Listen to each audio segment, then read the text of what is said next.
কুষ্টিয়ায় গণ অধিকার পরিষদের নেতাকর্মীদের উপর জামায়াত শিবিরের সন্ত্রাসীরা রামদা, হকিস্টিক, ছুরি, চাপাতি নিয়ে হামলা করেছে বলে অভিযোগ করেছেন প্রবাসী কল্যাণ ও বৈদেশিক কর্মসংস্থান প্রতিমন্ত্রী নুরুল হক নূর।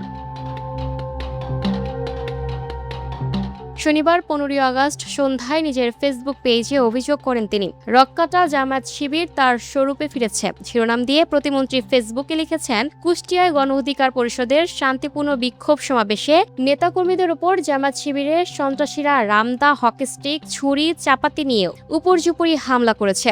হামলায় গুরুতর আহত হয়েছেন কুষ্টিয়া জেলা গণ অধিকার পরিষদের সাধারণ সম্পাদক আব্দুল খালেক, ছাত্র অধিকার পরিষদ কুষ্টিয়া সরকারি কলেজের সভাপতি সোহান আহমেদ সহ অর্ধশত নেতাকর্মী। নুরুল হক নূর আরও লিখেছেন, জামায়াত শিবিরের এই সন্ত্রাসী হামলার তীব্র নিন্দা ও প্রতিবাদ জানাই। একই সঙ্গে জামায়াত শিবিরকে স্মরণ করিয়ে দিতে চাই, গত 1.5 দশক যেভাবে গুপ্ত ছিলেন, বাড়াবাড়ি করলে আজীবন গুপ্ত থাকার ব্যবস্থা করা হবে। ওই পোস্টে তিনি দলের এক নেতার ও একজনের পায়ে রক্তাক্ত ছবি যুক্ত করে দিয়েছেন।